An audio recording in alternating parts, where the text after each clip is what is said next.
almost policymakers analyze the situation and choose what they're reporting depending on what that's going to trigger.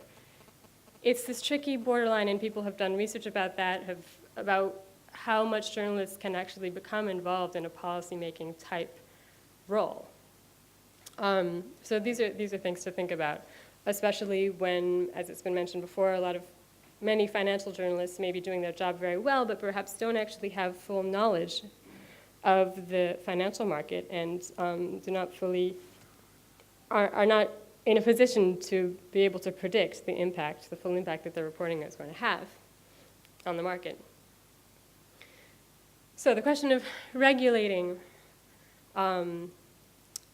financial reporting. Next, I wanted to look at cases when journalists have been held accountable by the law in a range of countries. So this was Radio Free Europe that did a little bit of a survey to figure out in which countries journalists had been detained or arrested for.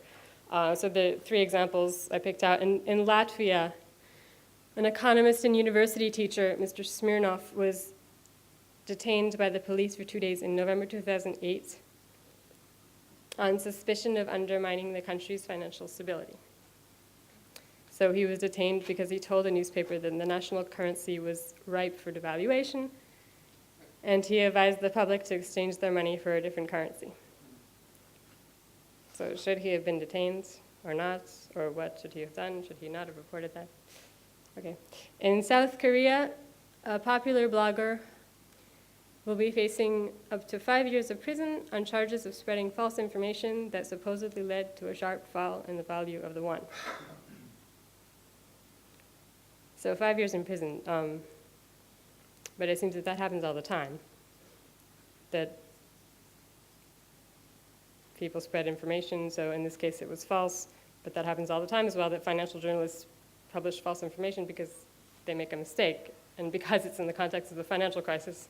Anyway, next, the United Arab Emirates has induced a draft media law that would have journalists fined for publishing information that damages the country's reputation or economy. So again, what does that mean? What is the economy's reputation, and how does the journalist affect that by what they decide to publish? So discussion questions. I think this raises a lot of questions.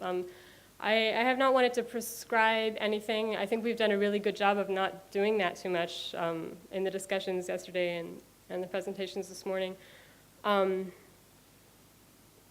It's just good to raise these questions and think about what the journalists and the media can do. So I've got 3 questions to kind of throw out at everyone. Is there a need for greater regulation of financial reporting in the crisis or in crisis situations in general?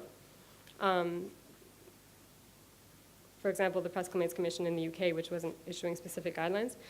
Next question, in times of crisis, should financial journalists operate under certain reporting restrictions, such as those for stories that might threaten national security? So there are restrictions under a voluntary code of conduct known as the DA notice system, for example. The British government may request that the media not report on information that can threaten national security. So are financial market issues a question of national security in some way? And the last question, should financial journalists ever carry out self-censorship? And if so, in which cases? So thank you so much, and please let us know what you think about this. I think it's especially if any of you have worked or work as journalists, I think these are huge questions of how much regulation can be carried out, either self-regulation or by institutions. So, thanks. Thank you so much for that. Wonderful, wonderful.